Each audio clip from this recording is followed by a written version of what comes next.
you in the hot seat. I'm sitting, leaning back. I don't think you're going to be able to lean back all the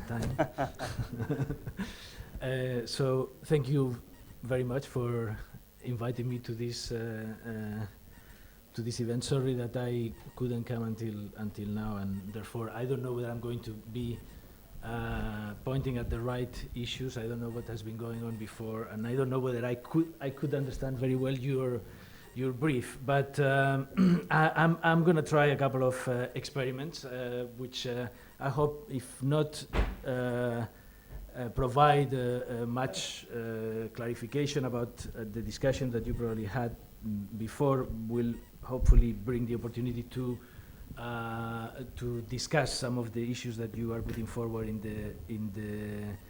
the book. So the first thing that happened to me after I started thinking how to do that, to do the intervention today, was that immediately I realized I was not going to be able to read the book in the given time, and I was speaking to somebody, and she told me that maybe I should try to get the PDF of the book and do an experiment with it, and I thought that was a great idea, and I actually asked Patrik to give me the PDF of the book, and surprisingly he gave it to me, although he warned me that it was not exactly the very last version. But I think for the purpose of the exercise, I think it is probably sufficient. So what I would like to show is I did another thing in preparation for the session today, which is to listen to your lecture in December here. So in a way, I didn't really read the book. I scanned it, did things with it, trying to do some sort of parametric analysis of the book. And I watched your talk in YouTube and tried to somehow relate the things that the parametric analysis was spitting out with that reading. So what I did was to basically look for terms that, I look at the book, look at the terms that were coming out, and search for how many times they were repeated in the text. And I probably this investigation can be done further. I didn't do it exhaustively. Maybe that's something for you to do in the future. But I found out that from all the words that I tested, the one that came out more times, how many times? 790 times in the book was theory.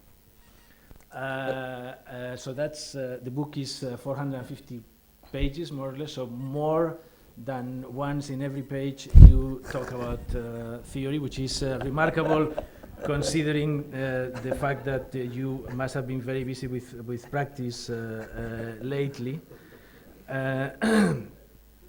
So I think that is remarkable, and I think it's also remarkable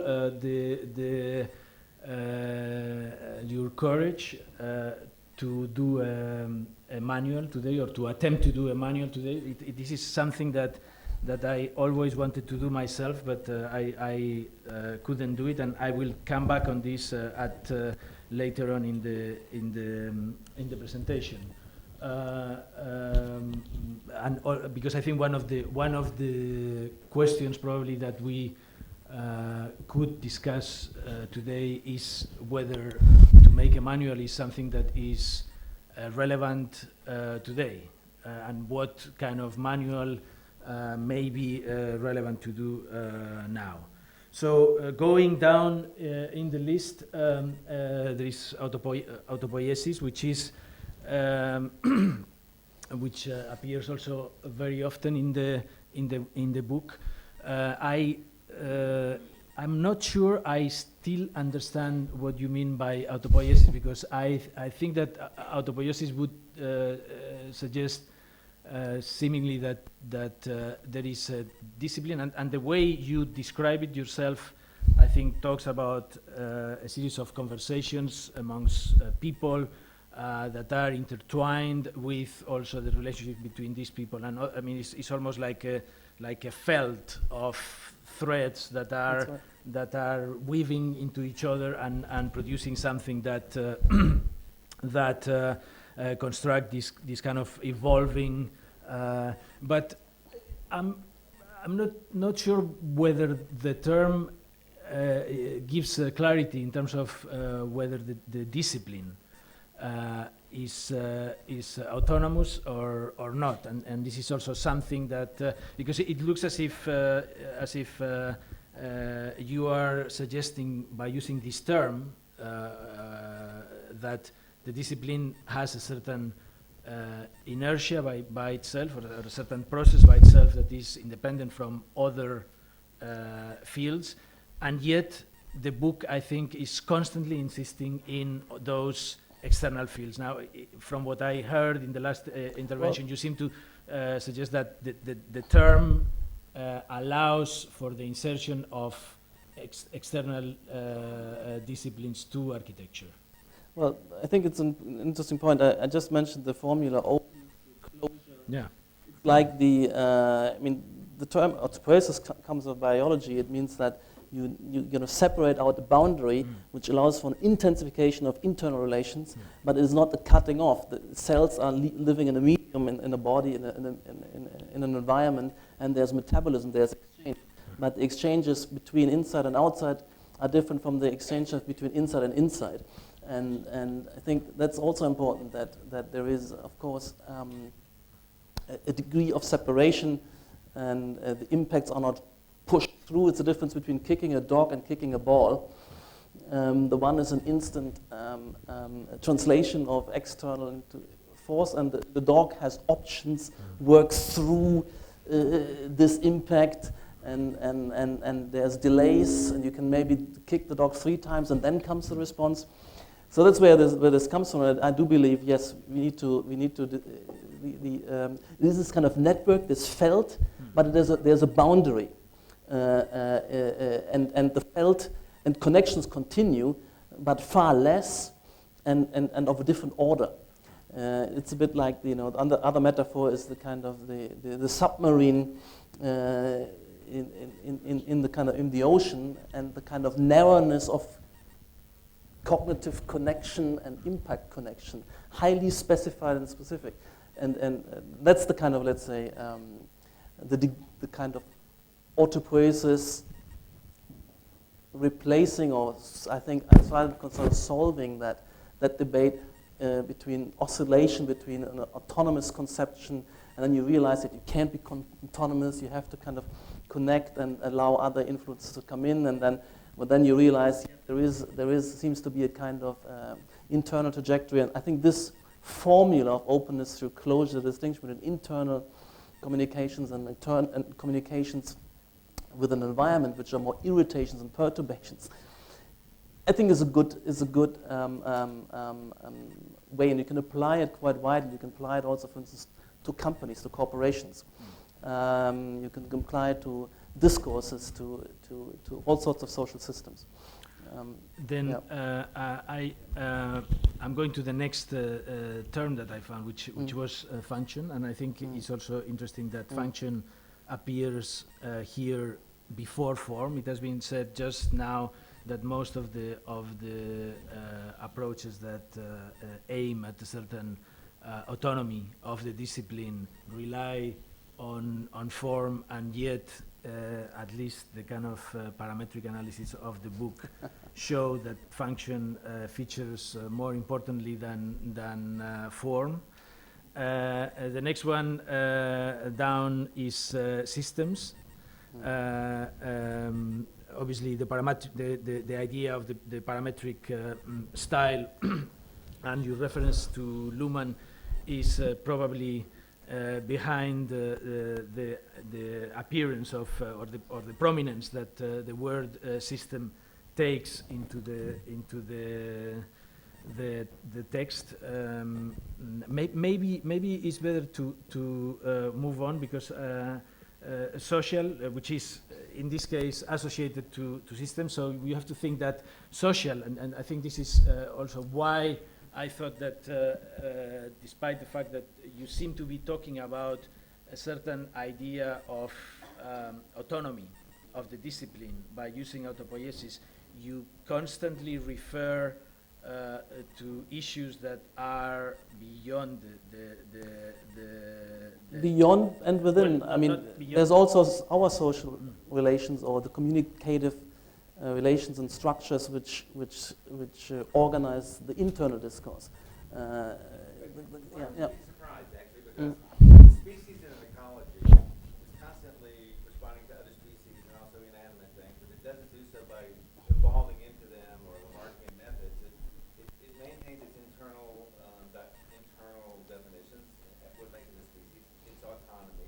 It works autopoietically, but its autopoiesis is all about the way it interacts with other species. Exactly.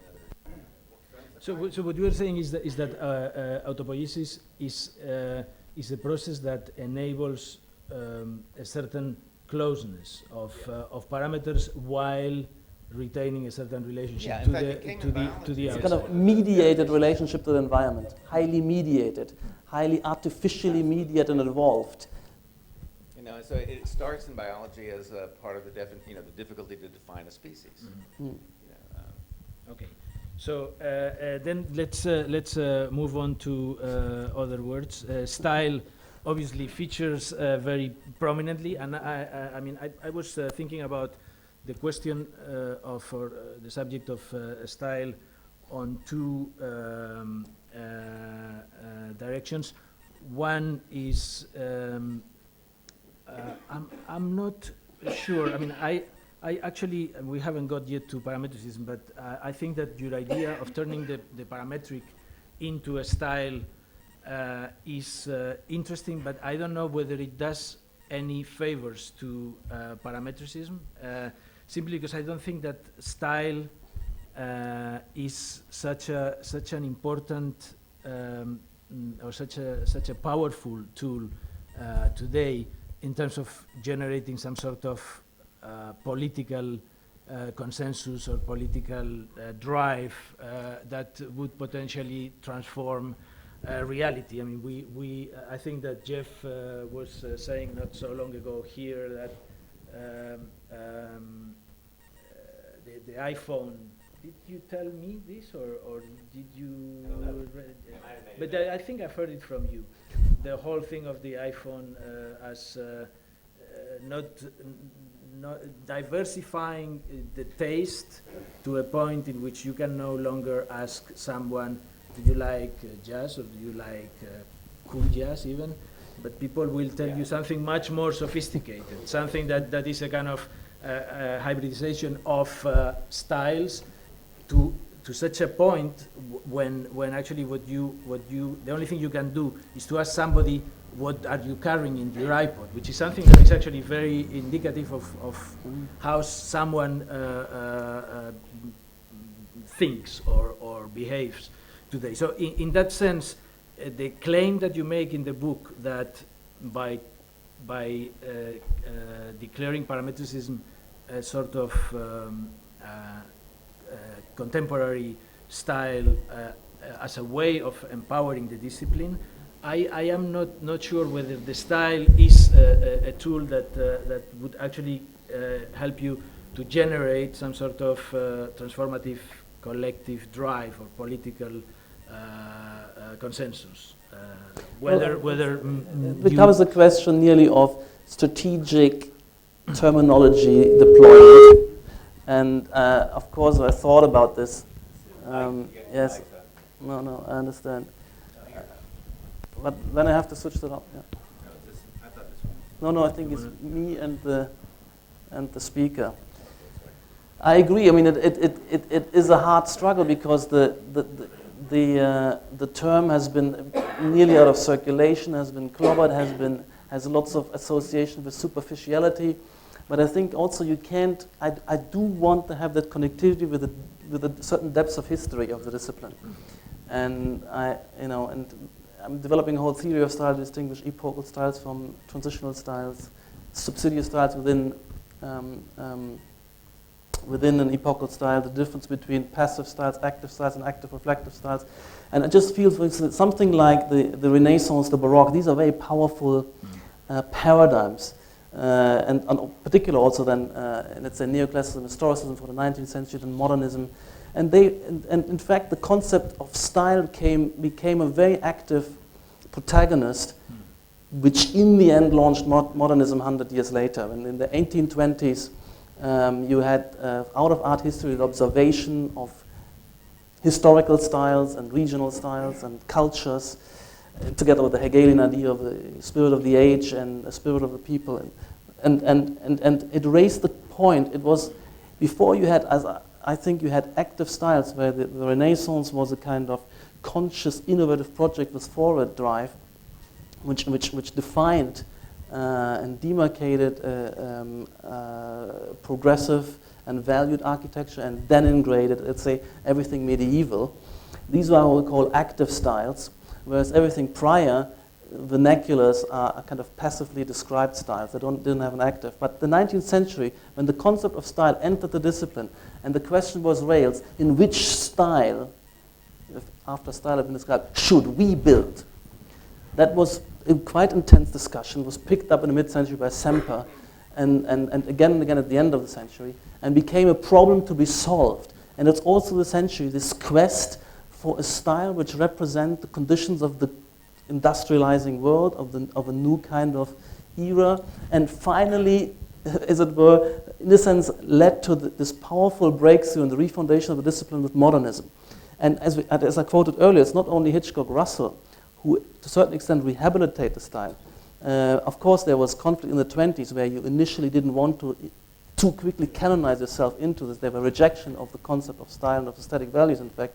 But the style, for instance, the art movement, and Theo van Doorsberg used this concept successfully as a kind of rallying call. Okay, yes, maybe it's not so successful, but one more factor needs to be considered, that, and I could have chosen the term paradigm, for instance.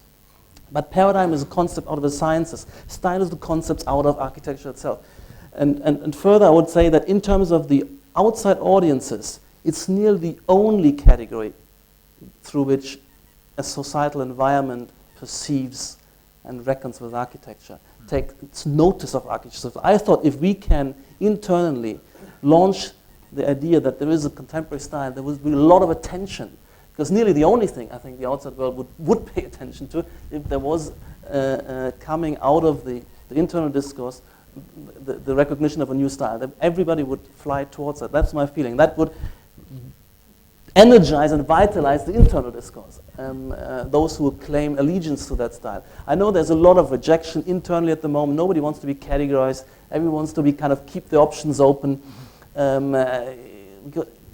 But the fact is that you have this kind of consistent convergence over 15 years where you are part of and many others are part of, and the whole generation is following in. You got to have a name, and the name is an important accelerator in the autopoietic, in an autopoietic subsystem. If you don't have a, if a people don't have a name, they're not going to become a powerful people. Van Doorsberg's idea of the Steele, like the styles went old styles. I mean, Van Doorsberg's idea of the Steele, it was something like the styles went old styles. And it seems to me that if you take up that word today, it can only be in the spirit of claim to be, or wish to be, in the spirit of Van Doorsberg's style. So it is somehow a kind of terminal. It's an invitation to make it happen. Teleological idea. I mean, I think it's as far as I'm concerned, parametricism is at the moment, as long as the self-recognition hasn't caught on fully, is a kind of not yet a fully active reflective style. But I think which modernism was, and that holds us back, I believe, and it holds the dissemination back, and I think we have to overcome this kind of shyness and I mean, and that's why I'm battling on redefining it. I'm redefining it as in terms of the avant-garde style, as design research program, and align it with, beef it up with the concept of paradigm. I'm saying it's not only a matter of aesthetic heuristics, it's also a matter of functional heuristics and programmatic heuristics.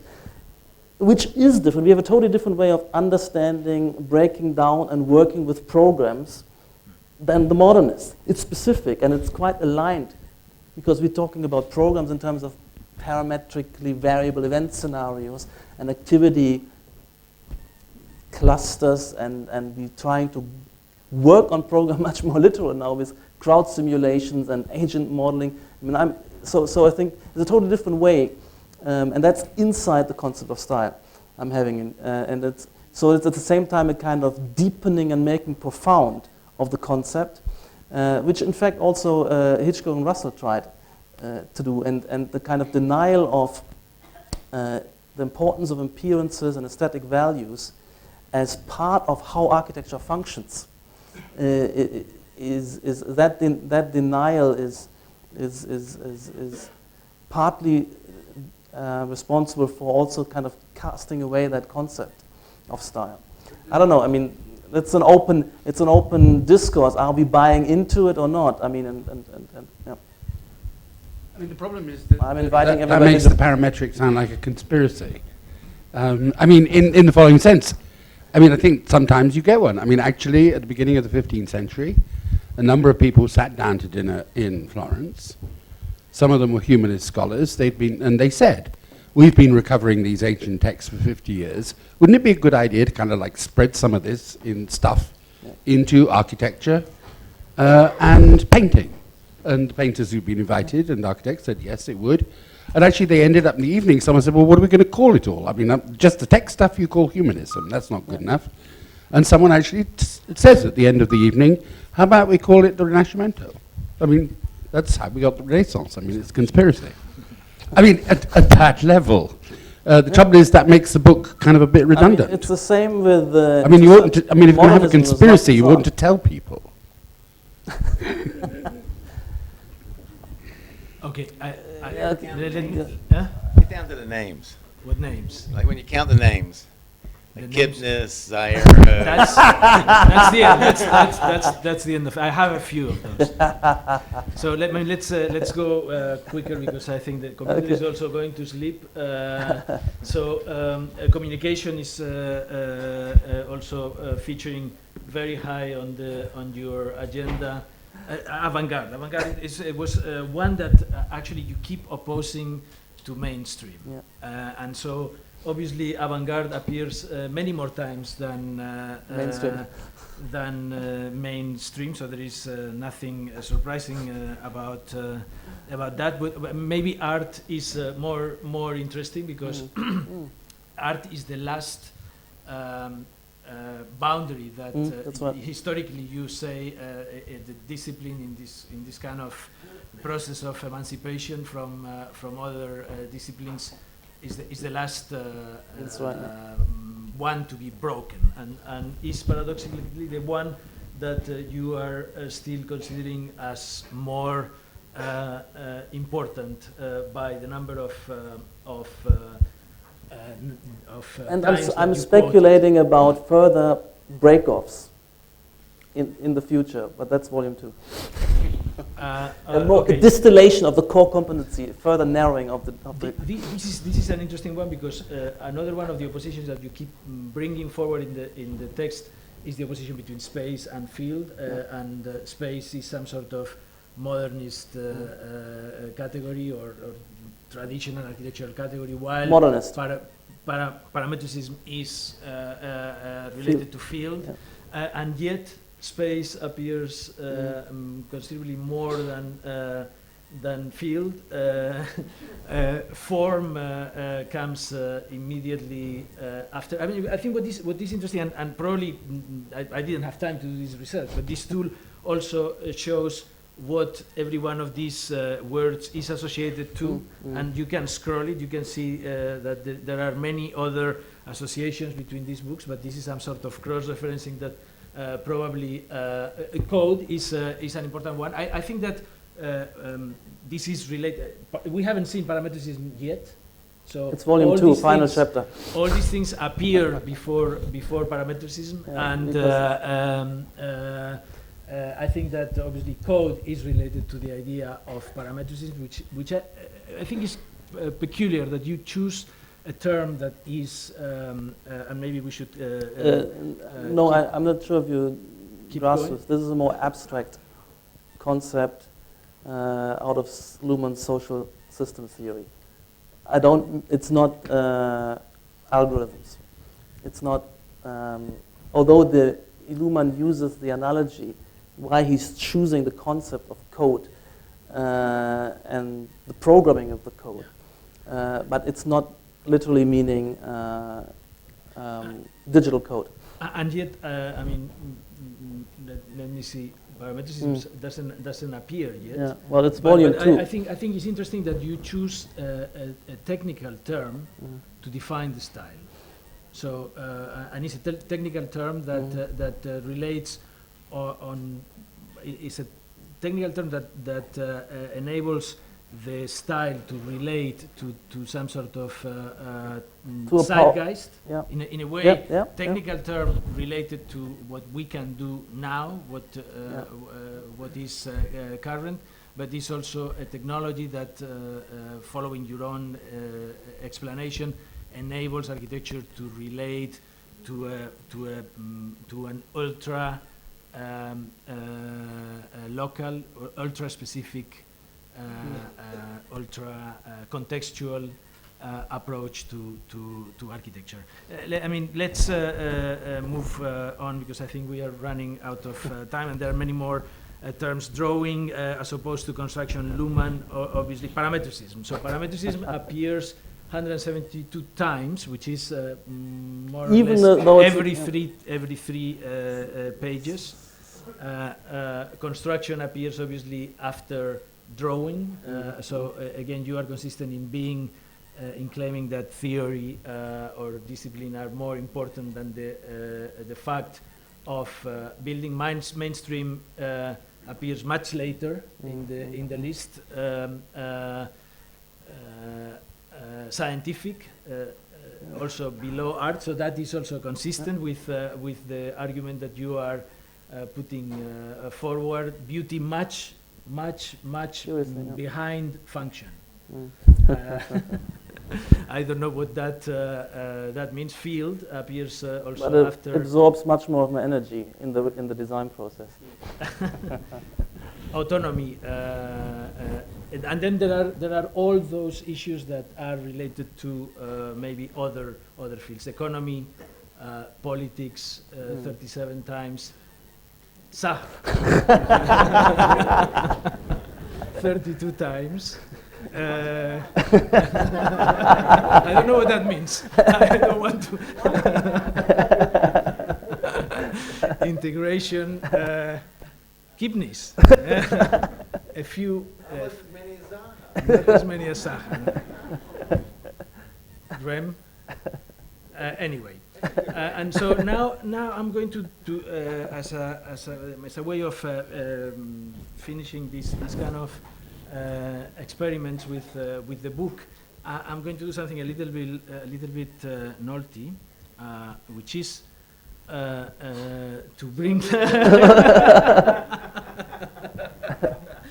I mean, going back to the idea of the generation, which is something that you have pointed at in just now when we were discussing the book. I've been working on this book for a while, and I promise it's not to sell the book, but I think it was very interesting because the idea of the generation is part of the title, and I understand that you are more or less from my generation. I couldn't find your birth date anywhere. Yesterday. But which one? Chronicles? Yeah, because the name of the show is Chronicles of Owen. No. I can prove.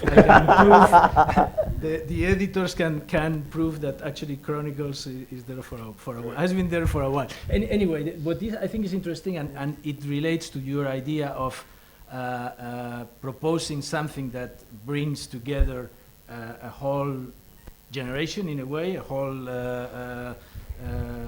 temporal section.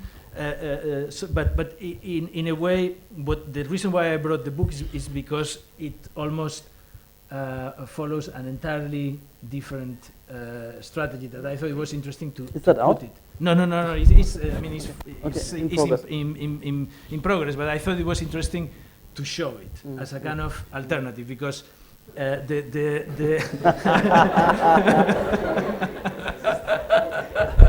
because it's also trying to find some sort of generational consensus, or is referring the text to a generational consensus, but rather than trying to use text as a way of formulating a comprehensive theory.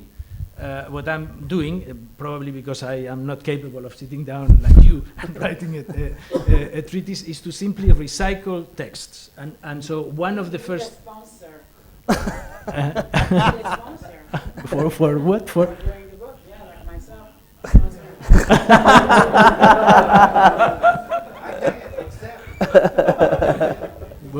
I'm waiting for them.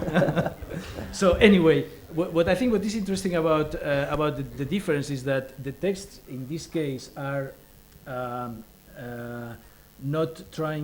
basically texts that are written for particular issues. And I think one of the questions that I would like to pose to the idea of having a kind of comprehensive approach to a field, theory is maybe the opposite, which is to say text is just a vehicle, is a device, is something that is deployed specifically in certain occasions. And I know that you are almost putting the opposite proposal, that you need to have that kind of comprehensive theory, because otherwise you are at a loss in terms of where you are going. Yes, I believe so. And also, I mean, to a certain extent, of course, there are lots of books which are collections of essays, and I could compile my essays, but the discipline of working through and making consistent, making coherent, probing a term introduced in all potentially relevant contexts, you can also kind of condense the vocabulary, because otherwise you might, in 5 essays down, you use different terms to describe something similar or the same. And I think that's anyway historically been the impact of writing to cohere discourses and knowledges, because the first of and there's something kind of something new comes into the world which couldn't have been generated by oral culture, and that's what Derrida understands, that's what Luhmann understands, and then printing adds something else again, which is this consistency within the artifact and working for. It's like in the sense of the drawing, the kind of elaborate drawing, a building of digital models, where it's not just a quantitative piling up of fragments. It's this kind of cohering effort where quantity turns into quality and a new quality emerges. I mean, that's why it has to be book length. That's why, and of course it takes longer, and the dissemination and responses take longer. But I hope that this work kind of initiates. Now it can sponsor additional individual researches which are tied together through the reference point. So I see within the book laid out a whole series of PhDs, potentials, historical research projects, which are collected in that hub. So it's itself creating something bigger, but it also can hold together something even bigger, which is, I think, different from the kind of collection of aphorisms. Of course, you can contribute like this. There's a difference between Kant and Nietzsche, but it goes beyond that. I mean, I have 2 volumes, and I mean, it's interesting. I mean, the second volume is bigger than this. Over the 2 together run well over 1,000 pages. It's a rarity in any field. But what is so powerful with Luhmann, that it's not a single book, it's a system of 10 books. With the front anticipation, working through all the subsystems and the kind of final summary. I mean, that's what it takes, and I think there's nothing yet I see replacing that. And of course, it's embedded in a whole kind of culture and discourse of multiple researchers, because why Luhmann has been selected is that he literally, and I'm claiming that he is absorbed, is a huge sponge, absorbed and systematized everything which was worthwhile to be systematized from the 20th century. So all of post-structuralism and Derridian insights are in there. All of cybernetics and complexity theory material is in there. All of Hegelian, Husserlian, phenomenological discourses in there. All of Weber, Marx, Pareto. It's an amazing structure. And that what inspired me. I was always attracted to these kind of characters. The Marx was before, and Marx has 45 volumes. It's a whole kind of. But of course, but okay, all of Marx's works are not that. But Capital Volume 1 to 3, comes late, and is super systematic, where he knows what he's ending up with, and it kind of refers back to. So I think it's something which seems old-fashioned, but I think there's no alternative ultimately for such a thing. Or I don't see it. But I mean, what I found interesting about also the fact that you and I are part of. I think you are. I don't know. As I said, I couldn't find your birth date, but. I suppose that you're more or less of my generation, and this generation, which is Generation X, or is called Generation X, and probably we are early members of this generation, is described by the specialists in this kind of generational theory as a generation that systematically resists authority. So as opposed to the previous generation, which is the generation of the baby boomers or the visionaries, I think they are the ones which cracked up authority. I mean, I think exactly. they're more, to a certain extent, more radical than we are. But I think we are drawing the conclusions and results and building on their creative destructions with a new construction. That's my feeling of our generation, and I see you're a very disciplined, intellectual and methodical designer.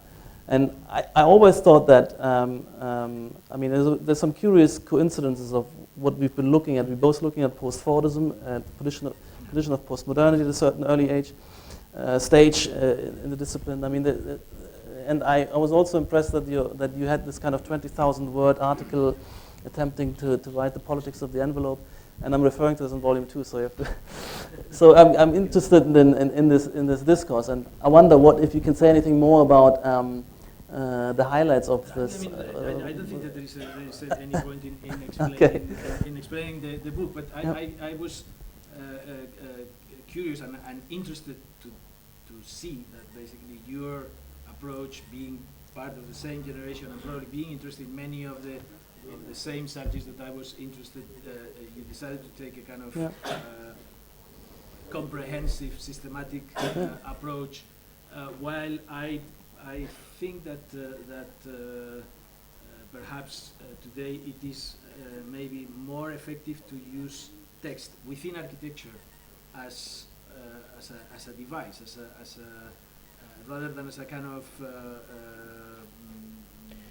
skeleton, I mean, theoretical skeleton, the possibility of using theory or of using writing very specifically in respect to the. I mean, it's a tough one because people are more, on the internet. It's fast. Who has the time to read such works? And but that's why I'm having these events. That's why I'm going to do lectures, seminars, but I don't think there's any other way to accumulate that level of intelligence or depth of reflection and response versatility. So you can throw pretty any concept and notion at me. I've found an answer to it somehow, and of course there's always further challenges. But I would recommend, I mean, if there's anything else, for everybody to try to write, even if it's kind of a few pages.